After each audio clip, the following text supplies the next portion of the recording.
Mountains, torrents, and lakes. This once impenetrable region is named Liangshan. In the past, it was a poor and isolated region where clothing and salt were scarce commodities, and the rugged terrain made it difficult to get around, especially during times of war. Here, in the Sichuan province of southwestern China, live the Yi people, an ancient race of warriors of Caucasian origin. The Yi migrated in the 13th century, having been driven out of their homeland by the Mongol hordes of Kublai Khan. They took refuge in this forsaken land at altitudes of more than 6,000 feet with their herds of sheep and buffalo, and began cultivating the steep hills. The center of Yi territory is here in the heart of Liangshan. The city of Xichang is the capital of the autonomous region of the Yi, a minority population of around 6 million people. China's rulers have always feared the Yi, and for centuries they seemed invincible. Their leaders were called the Tusi. This is Katohara, one of the last surviving Tusi. He lived through the revolutions that rocked China. Blending in with the anonymous crowd, he attends the Torchlight Festival, a major annual event that attracts the entire Yi community. The celebration goes back to a time when the Yi enjoyed a comfortable yet tumultuous life, for they were fierce warriors dreaded by their enemies.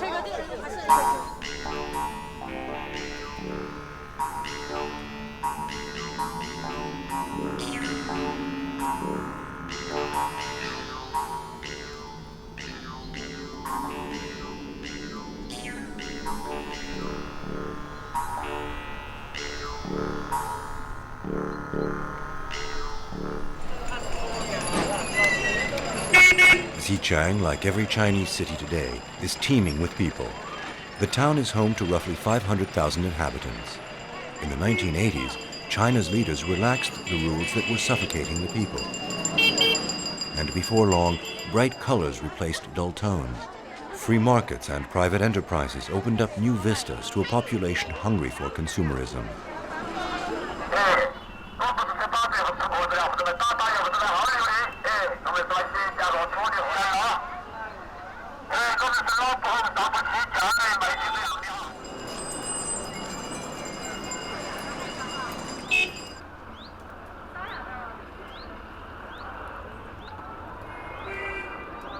New businesses are flourishing. Western mannequins are displayed in shop windows. Has America captured the hearts of the young?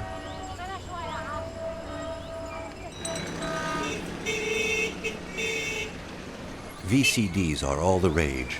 Everyone has his video machine to indulge in karaoke, at nightclubs or at home.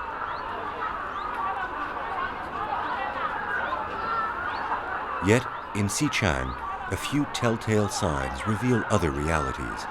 Women in traditional costumes are still seen in the marketplace. The Han, the Chinese majority, and the Yi live side by side. A lot of the shops carry handcraft souvenirs, such as these curious bottles for sucking up strong rice alcohol. The Yi style has begun recently to enjoy commercial success.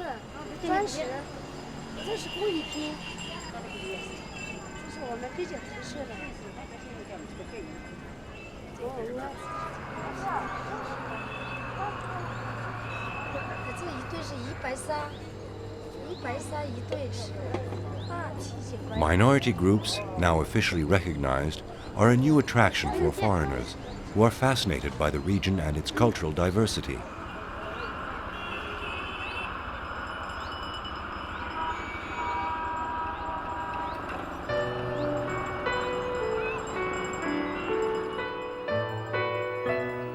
Black, yellow, and red, the traditional Yi colors, are used for the finish of these lacquered wood objects, carved out of solid blocks.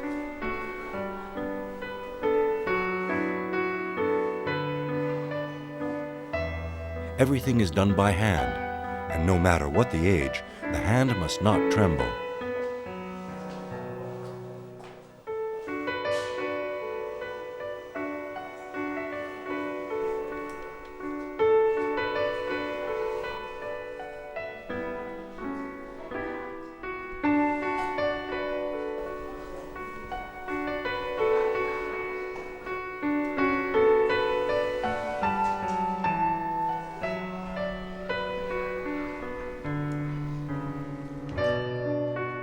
Unfortunately, this is a dying art.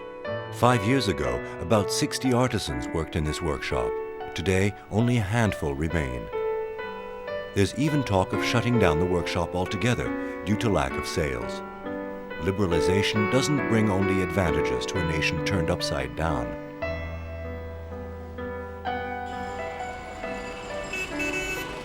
Katohara, an elderly Tusi, lives in Xichang. He is 74 years old. At one time, he ruled over the Yi Kingdom. The great Chinese emperors appointed the Tusi governors of the land in order to impose their political system. This monument commemorates the signing of a pact in 1936 between a Red Army general and Xiao Ye Dan, a great Yi leader. Without this pact, Mao's troops, the soldiers of the Long March, wouldn't have been able to cross through Yi territory. The Yi's reputation as fierce warriors was not imaginary. Katohara never walks alone in the city. Elderly and in poor health, he's accompanied by his nephew, Samaguchi, whom he calls little brother. It's the monsoon season, and the river is rising quickly. Workmen are reinforcing the bank. Like every year, terrible flooding is expected.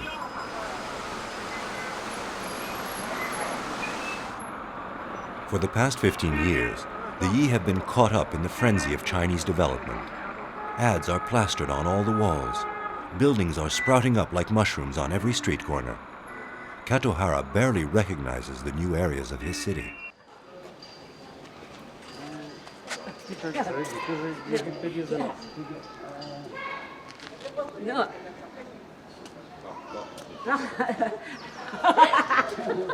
Katohara has lived through 4 major periods of China's history.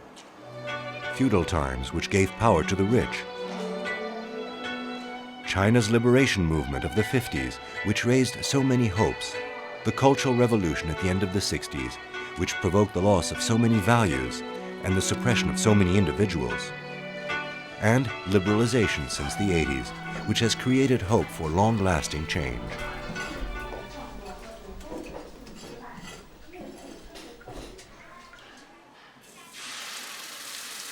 Far from being wealthy, prestigious, or powerful, Katohara lives in a modest apartment with one of his sons and one of his nieces.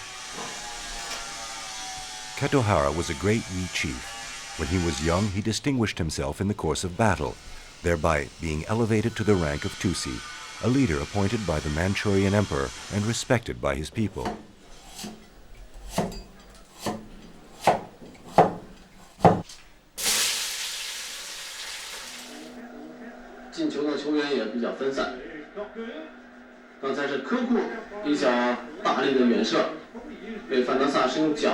His entire past remains etched in his memory. So many memories, Katohara hasn't forgotten a thing. Sometimes he's even criticized for his memory of the past. His history is an integral part of the region for more than 65 years, a fleeting passage in the history of China, an eternity for a man who once had so much power. I was barely 17 years old when I inherited the Tusi title from my uncle just before he died. I was in Butu at the time. This is a copy of the bronze seal that is kept in Beijing Museum. It was delivered by the Manchu Emperor Qianglong. It was a whole ritual. I had to kneel in front of the elders, I had to take an oath, and then I was presented with the seal. It was a grand ceremony. Thousands of people from Butu region had come. My uncle made a speech. Let me introduce a young man of the family to whom I have given the seal. From now on, you must obey him. Black Yi men had their ears pierced in the belief that it sharpens their hunter's vision. But the Tusi like me wear a turban, and this tassel, the distinctive sign of our rank. My grandfather was nicknamed Hong Kong, which means fighter, strong as iron. Hong Kong lived in the Gweiju province with his family, the Suichi, who were from the aristocracy. Hong Kong was killed in a combat against Yu Songkui, a Manchu general. the family dispersed, and my grandfather settled in the Liangchang region. He had 3 sons. Before him, in our lineage, came Akokokuo, Kokoluche, Kokoluo, right up to my grandfather. There was also Sokataka, Tiatyaka, Tiatyatoki, Tokishuki. That's 19 generations. Oh, I don't know anymore. The Yi are able to trace their ancestry to the 13th century. Every Yi man must know his genealogy.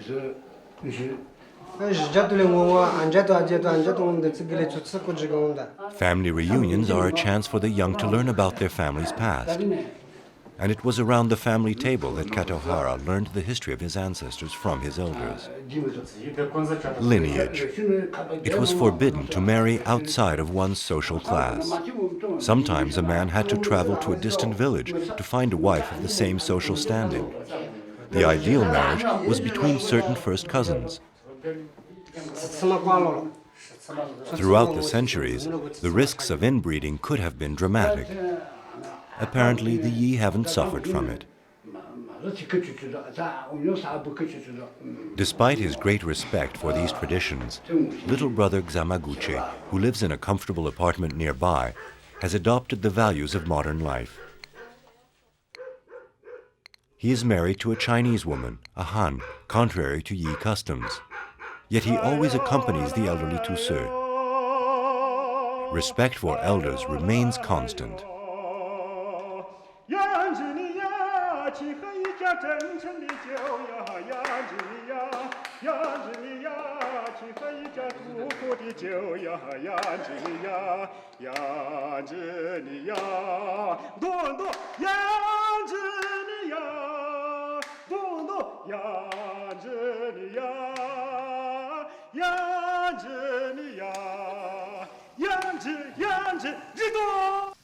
Yi society was based on a feudal system that practiced slavery.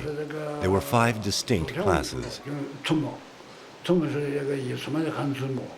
The first class were the Tusi, appointed by the emperor to govern the district. Just beneath this class were the Tsumo. The Tusi were chosen amongst this class. Next came the Black Yi and the White Yi, and finally the slaves who were called Watsi. We used to call them first-hand, second-hand or third-hand slaves because they were bought and sold over and over again. These slaves came from other groups, not necessarily Han, who had been taken prisoners. The prisoners were forced to work their masters' fields. They were usually considered as evil and mistreated accordingly. When asked how many slaves he had, he replied, 180,000 subjects. The Tusi didn't have slaves, they had subjects. The Black Yi were considered as slave owners, since they bought slaves. But not the Tusi. A Tusi didn't have to buy slaves or horses, he had them at his disposal. A Tusi also had the right to execute his subjects. That was how it was before the revolution. In times of war, we used crossbows, arrows, spears, lances, even catapults. The lancers went to the front. The men with crossbows were on horseback. We had very few firearms. We had to barter for them. Some traded spears for firearms, but the opium we cultivated was far more in sitting barter. The rules of war were very strict at that time. A noble combat fought in impressive costumes. Homes weren't set afire unless warriors had been killed in the camp. There was no fighting at night. It was against the law to kill or harm women, and if a warrior broke a rule, he was banished from the community. Yi warriors were superstitious. They needed an oracle to ensure their victory.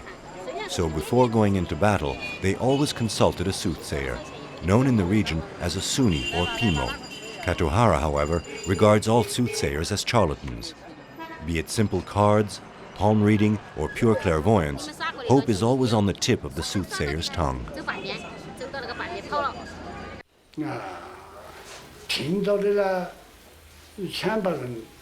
When I was a Tusi, my role was to resolve conflicts in the districts. Arguments over territory, marriage and property.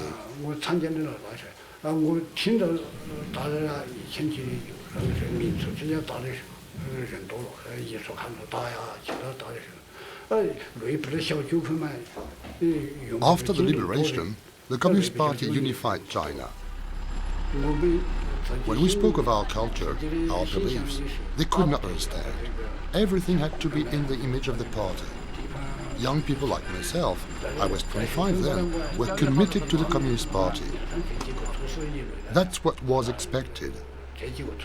After the democratic reform under Mao Zedong, I had been appointed to the District Advisory Conference and attended the party school. When I was Butuo district chief, my work was administrative. We were outside the Communist Party, so we did what we were told. At the beginning of the new regime, there were a lot of problems. The Yi people revolted. I tried to bring the rebels back to their senses. Those who refused to listen to me were killed in the mountain. I did what I could, but I have been relieved from my authority and I was powerless to help. Later on, after the 11th Congress, President Deng Xiaoping in 1978 rectified the mistakes of the past. We were brought back into favor and my rank was restored. Naturally, after the liberation, no more Tusi were appointed. A Pimo was summoned from Xichang, a 2-hour journey on the Puge Road, to bring prosperity to the village of Wu Dao King. The Pimo, a learned scholar as well as a soothsayer, is often asked to officiate on behalf of a village chief or family. He is one of the few scholars still alive in the region. He is passing on his knowledge to his son and grandson, who accompany him. It takes at least 25 years of apprenticeship from the age of 7 to become a true Pimo, which are then arranged into 4 piles according to the cardinal points of the compass. A sheep and a chicken will be sacrificed during the Kuchuku, the ceremony of happiness and prosperity. Today, this ceremony will be performed for your village. You must pray to the spirits of the mountain and the water to avoid avalanches and floods. Perhaps there are reasons for being annoyed. Over there is the ceremonial ground. The 4 Kuchu piles in the middle symbolize the 4 pillars that hold up the sky. And this is the diagram to invoke the Kuchu. This ceremony will bring peace to Wu Dao Qing. A stone heated in the fire and then thrown into a saucepan of cold water will purify the sacred space.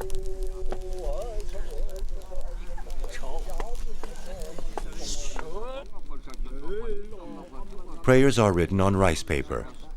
They used to be written on sheepskin or bamboo strips. These texts contain Yi pictograms, a system of writing over 3,000 years old that precedes the Chinese ideograms. About 10,000 characters had been recorded by the Jesuits at the turn of the century, a testimony to the sophistication of the Yi civilization, one of the most advanced in China at one time.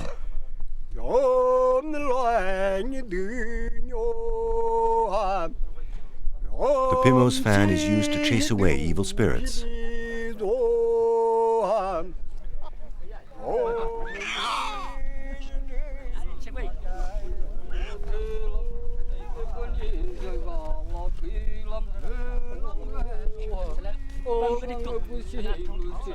The sheep's neck isn't cut with a knife, but twisted, as an honor to the sacrificed animal.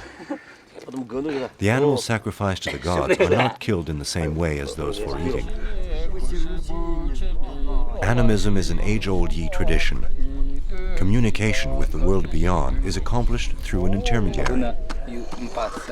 Both men and sacrificial animals require an intercessor to assist them on a journey that is beyond human comprehension. This intermediary becomes a link, enabling the spirits to express themselves. Certain entrails of the sheep are viewed as noble and are fastened to the kuchus, like an unanswered question. Give in order to receive. One's sacrifice is an important belonging, demonstrates one's submission in the hopes of a reward. Such is the law for those who fear the beyond.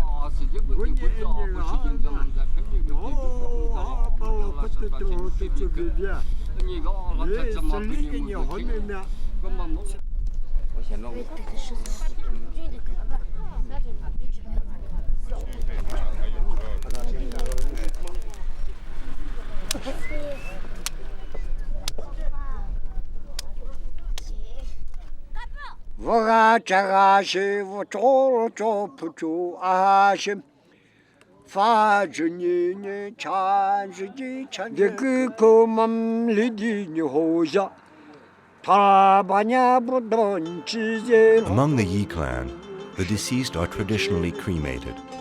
However, their souls must join those of their ancestors in Zaotong, far to the east. They have to take the route opposite to that taken by the Yi when they migrated. There are two paths leading to Zaotong, depending upon which of the two families one is descended from. But which road to take? A soul mustn't lose its way. The Pimo will be there to accompany it. He'll read from the sacred texts that indicate which road to take. Once at Zaodong, the soul will rise to the heavens. The Tusi had undivided rule over society. They were destined from birth to be masters. Before the Communist Revolution, Katohara belonged to this nobility of landowners. His family owned land that went from Xichang all the way to the Yunnan border, thousands and thousands of acres. His people cultivated buckwheat and corn, which, with barley, comprised the bulk of food in the region, hardy crops that were nourishing. Rice was cultivated in terraces in dry paddy fields on the hillside, a mountain rice. To this day, the Yi farmers of Yangshan live on a diet of mostly vegetables and starchy foods. Big radishes, peas, and strange-looking root vegetables unknown to our country make up their diet.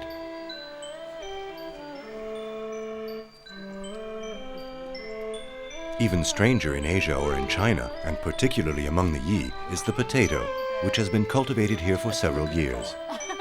And more recently, the sunflower, whose seeds will be pressed at the end of the summer to make oil.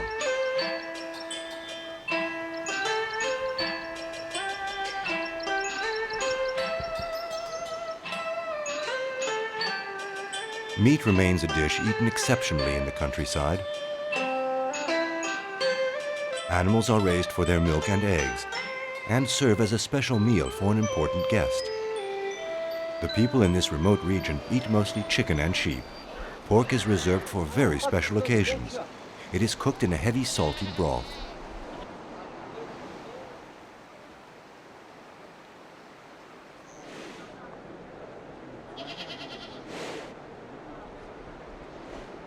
The buffalo, aside from its meat, is a great worker and companion in the fields and has no fear of being replaced by a machine.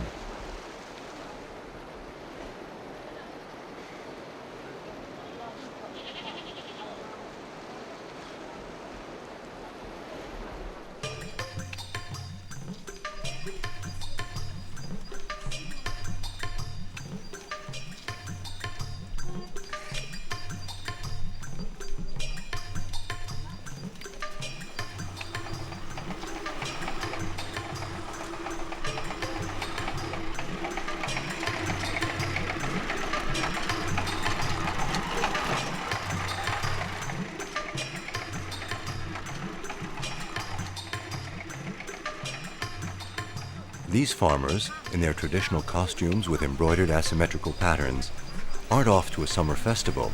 They're simply going to the market in Puge, a market which takes place on the 5th, 15th, and 25th of each month.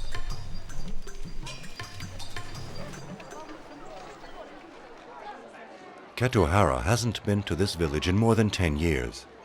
The society he once governed has changed radically. With each visit, he's more and more astonished by what he sees. Individual initiative has overridden centralization and economic planning. This village is almost entirely populated by Yis. There are few Han left. The elders always dress in the traditional long wool cape and turban.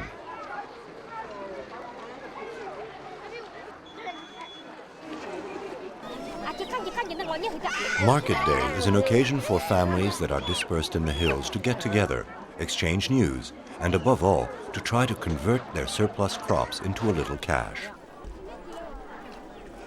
It's the livestock market. Every species of animals are bought and sold here, including the domestic cat.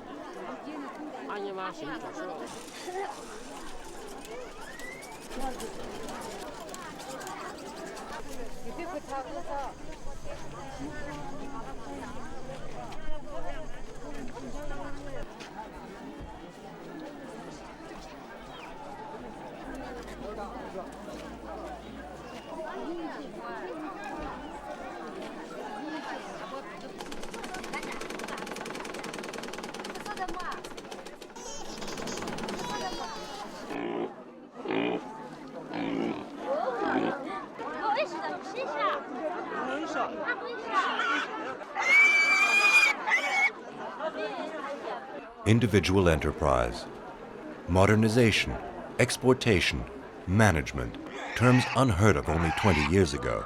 Katohara learned none of these words at the party school he attended in 1962. He discovered them 20 years later, sitting on the board of the advisory conference.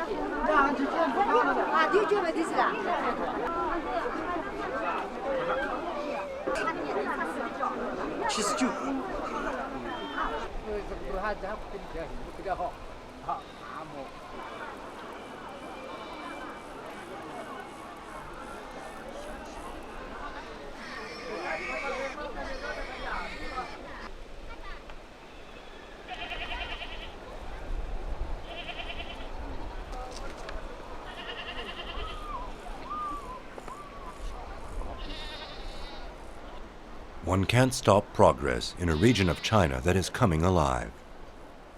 Other initiatives have resulted in villagers creating innovative farm projects, such as cultivation of mulberry bushes or raising silkworms. People realize that they have to adapt. Tobacco is one such production that has revolutionized life for the Yi. Limited to local consumption until recently, tobacco is now exported to other provinces. These fields, as far as the eye can see, have enabled the creation of factories and new brands of cigarettes that are now sold to regional markets. Smoking is very popular in China, and to offer someone a cigarette is considered good etiquette.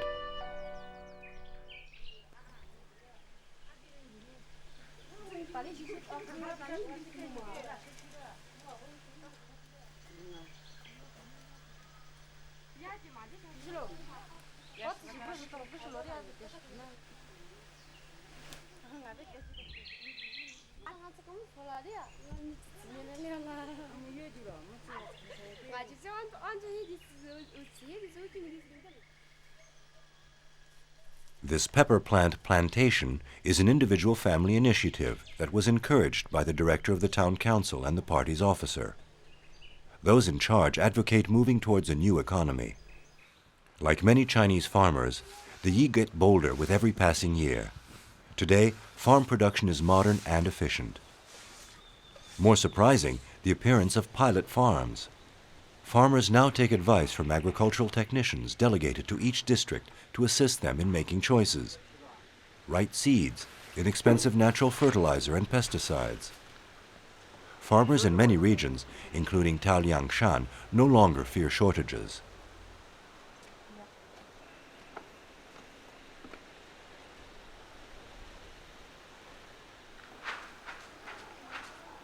Pepper also belongs to this new type of crop that generates profits and therefore an increase in revenue.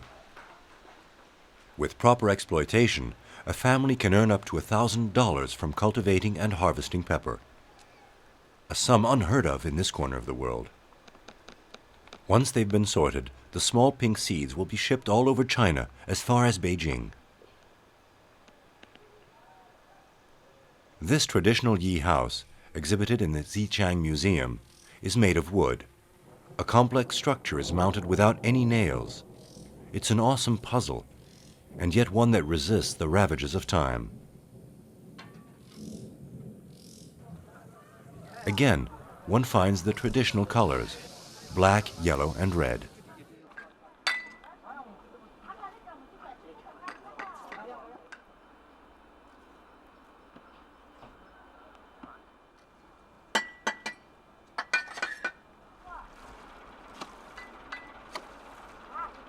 People no longer build with materials such as stone or cob, but, like in other modern towns nowadays, they use bricks. And new technologies are evident in every village. 40 or so channels broadcast their programs day and night. Yet, at the other end of the village, the Sunni is about to be possessed by a spirit.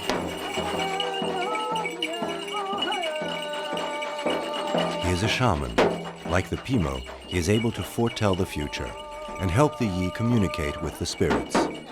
Although the Sunni and his assistant are by no means as scholarly as the Pimo, they do possess certain magical powers. They can heal the sick and chase away evil spirits. If there's a shortage of goats, a rooster must be sacrificed, for the devil will depart along with it.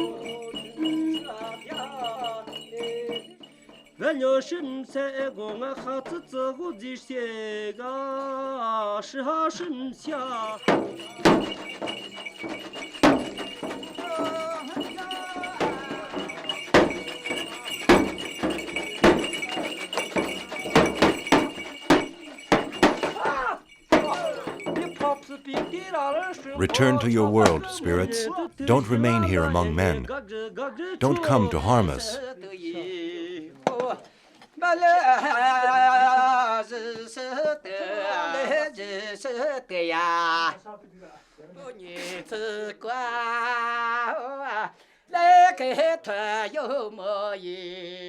The Sunni doesn't feel the bite of the burning iron. He is more powerful and stronger than fire itself.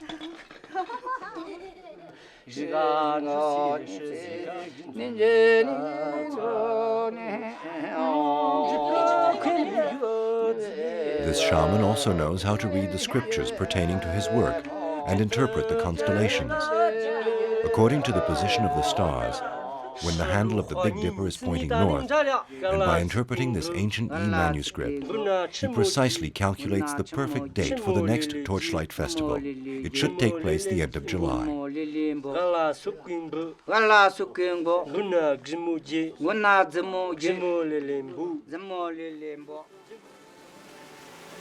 According to legend, the Supreme Spirit of the heavens wanted to rule the earth as well, so he sent a giant, Laba, to do battle with Mahur, a young Yi man everyone admired. Helped by his mother, he ends up strangling the giant. The spirit of the sky was outraged and set out to punish the Yi. He commanded the insects to descend to earth and ravage the crops. Mahur climbed to the top of the mountain and told the crowd to light torches to burn the insects. Flames sprung up all over the region, and all the insects were wiped out. It was the 24th day of the 6th moon.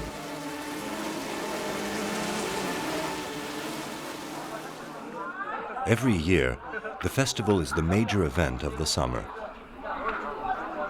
Man, woman, farm animal, and even the household pets must look their finest. But first, one has to be selected.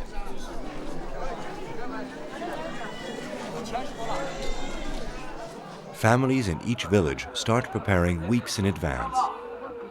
They do their utmost, hoping that their village will get to have the honor of hosting the prestigious ceremony. The entire village gathers in the courtyard of the town hall.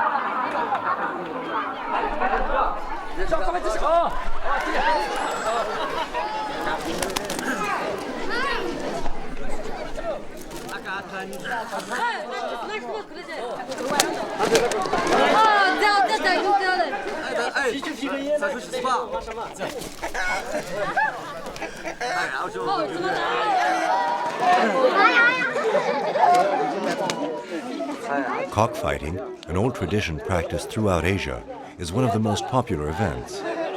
And it remains a passionate sport in China, although gambling is outlawed today.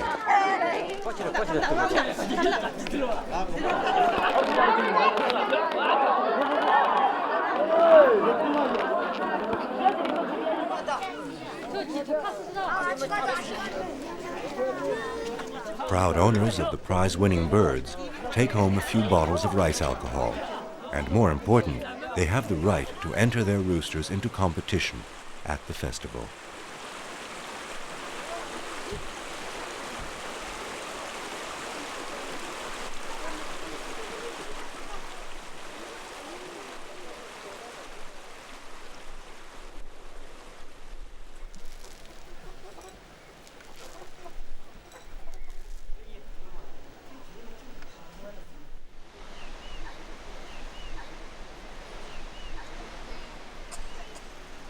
Each village is represented by champions who will compete in the dozen or so competitions that will be held in a few days. A candidate must be represented in each category.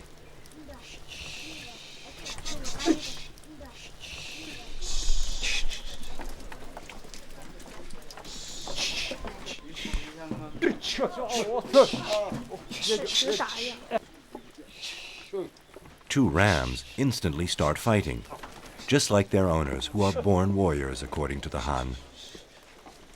Some less aggressive candidates need a little encouragement.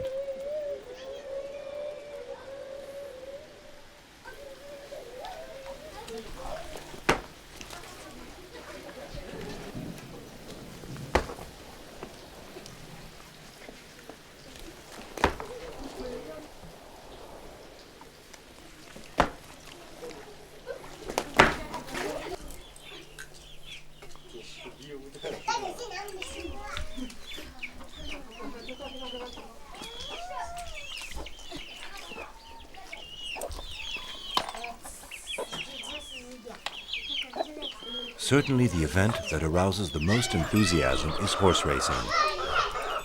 These small mountain horses are robust and very energetic, and can be difficult to manage.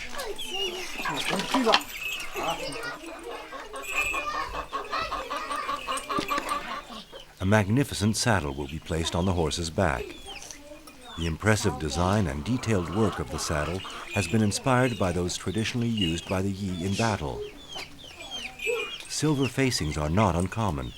The horses went into combat well protected by a veritable fortune.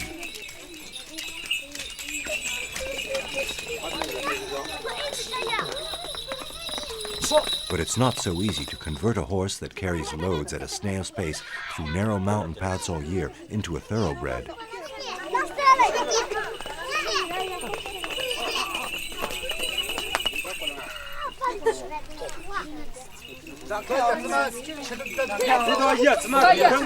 In this part of the world that strictly adheres to family planning, minorities and farm families have the right to have several children. A lot of hands are needed to work the fields.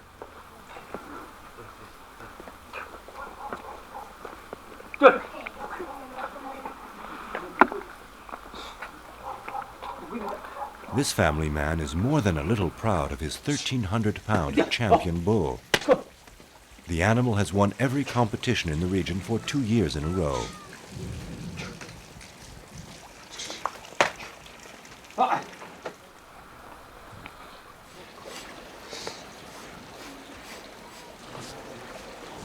The star gets a proper grooming to prepare for the next competition in a few hours. After all these weeks of working in the fields, the town bully certainly deserves a little pampering.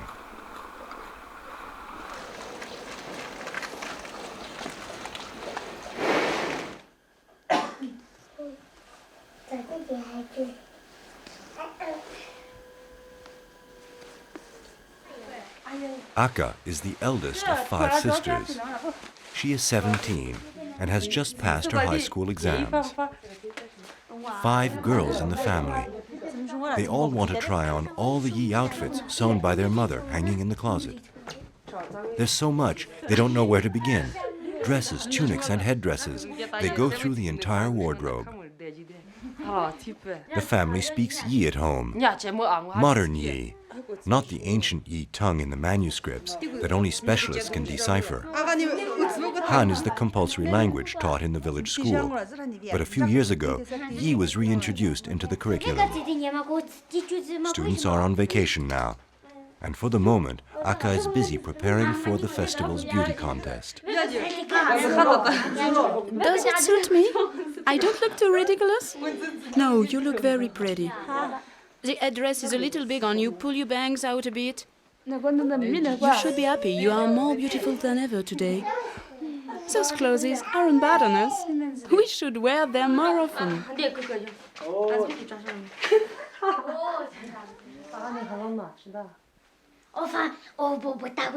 Everything would seem perfect for winning the contest if there weren't any other candidates. The girl of Meku, a neighboring village, seemed to be quite beautiful.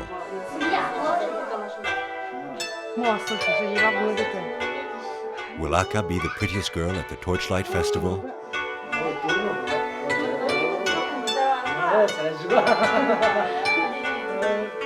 In these mountains of Taliangshan, the Yi have discovered a veritable natural circus, ideal for the festivities. They arrive from all the nearby hills by the thousands to attend the celebration, by bus, horse, car, but most often on foot. They hope that bad weather won't spoil their day. Within a few hours, a flood of visitors and curious onlookers invade the little village of Puge. It is barely 9 a.m. and already the place is overflowing with more than 20,000 people, pushing and shoving towards the site. The local television crew set up their cameras under the stands. Rain or shine, the umbrellas serve as a precaution. The first bullfight has already begun. Too bad betting is against the law. Small fortunes would change hands in the blink of an eye.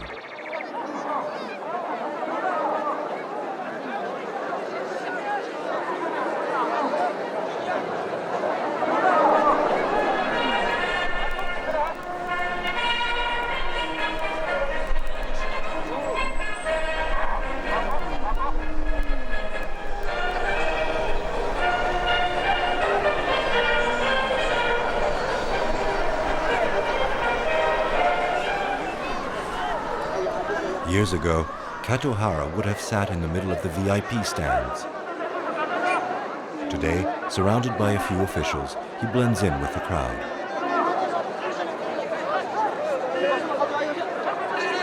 In the arena, the district terror has his owner worried.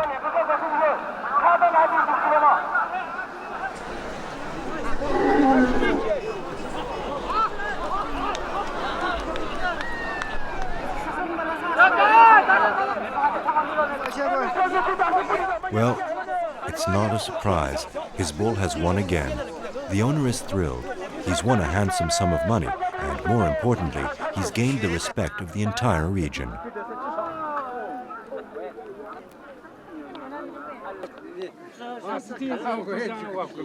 Ram fighting is another crowd-pleasing event of the day. For amateurs, the sport lies in the number of times a ram has to charge before discouraging his opponent.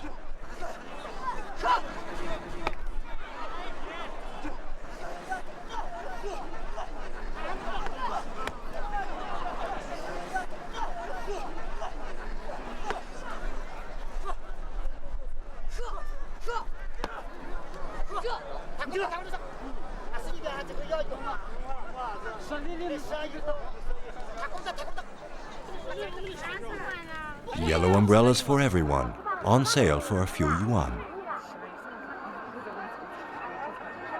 One event after another. Now the horse race gets underway. Making the horse turn around without falling is tricky.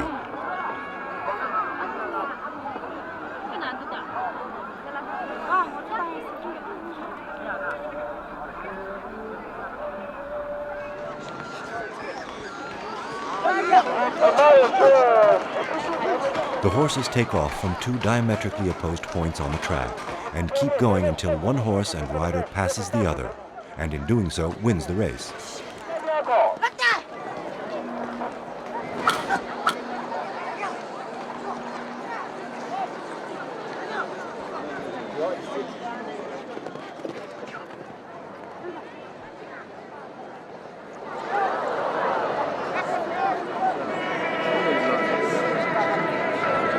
It is not uncommon to see mere boys, much lighter than adults, become champions.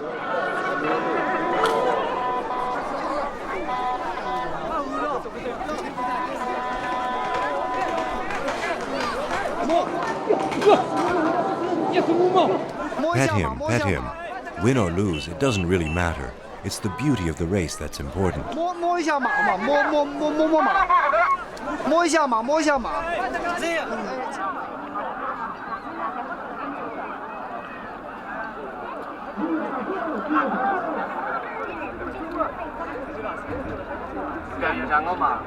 A short break. Time to sample the food. Buckwheat fritters, grilled corn, red bean custard tart, slices of tofu, big hot radishes soaked in vinegar.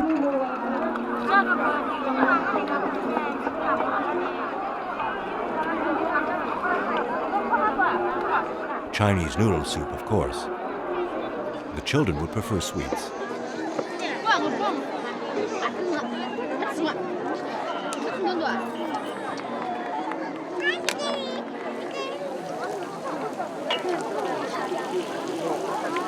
Barely a moment to relax, nibble something, and the festivities begin again.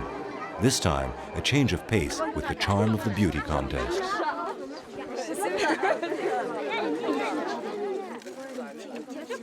Around 30 young girls are participating, and each one is carrying one of those yellow umbrellas seen by the thousands in the crowd. To protect them from the intermittent drizzle? Probably. To prevent sunburn? Maybe. But especially, the yellow color of the umbrella is set to bring a glow to a woman's complexion. Short speech. Instead, they walk through the crowd, winning everyone's hearts with their smiles.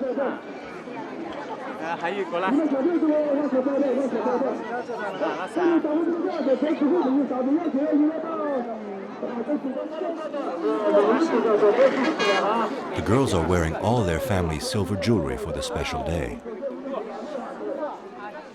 Mother and grandmother inch their way through the crowd to follow their star.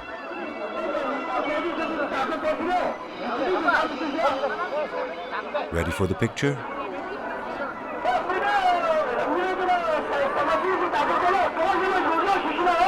The happy chosen girls will earn a bundle of yen from the members of the jury. The most beautiful ones, the queens for a day, will serve glasses of rice alcohol to the VIPs at this evening's reception.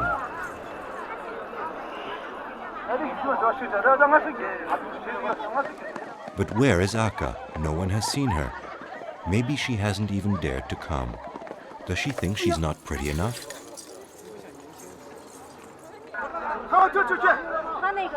It's the men's turn to show off their physique in a traditional Yi discipline, wrestling.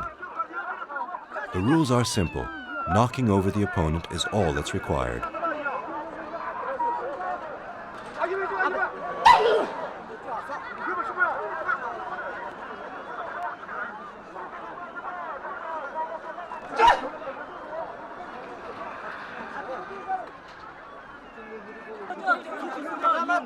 The referee calls the contestants, and the jury jots down their scores on a piece of cardboard.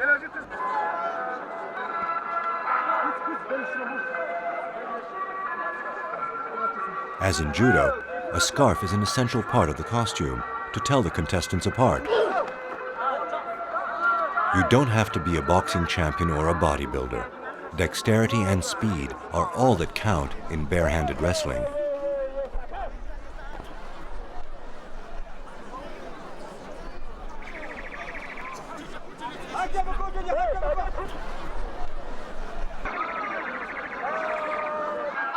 At the end of the day, a crowd of 30,000 returns to their respective villages. But the festival isn't quite over yet. In fact, the real show begins after sundown.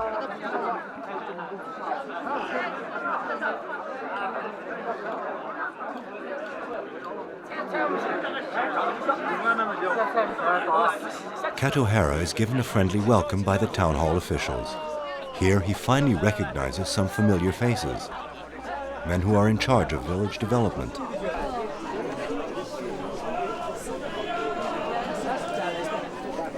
The elders explain who Katohara is to the younger people, who are in awe of this stranger in their midst.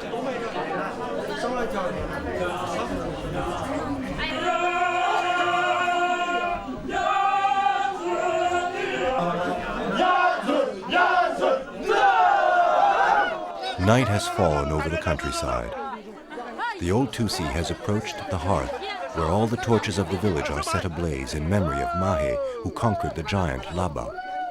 The torches also celebrate the victory of the Yi people over the insects sent by the god of the heavens. The torchlight procession will go around the village and will cross the neighboring fields to protect the harvest once again.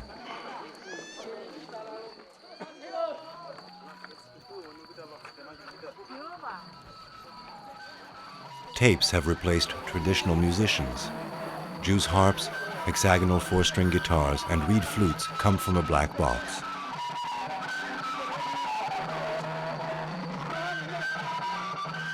With lots of music, everyone is preparing for the evening's festivities. People will be dancing and drinking all night long.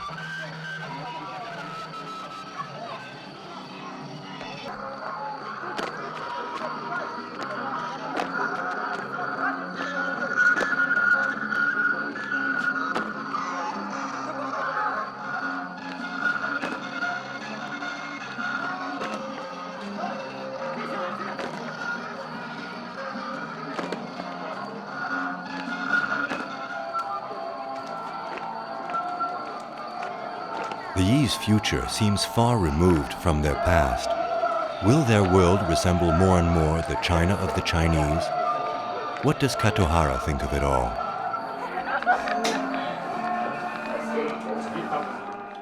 The past is far behind, he says. I am looking ahead, towards the future.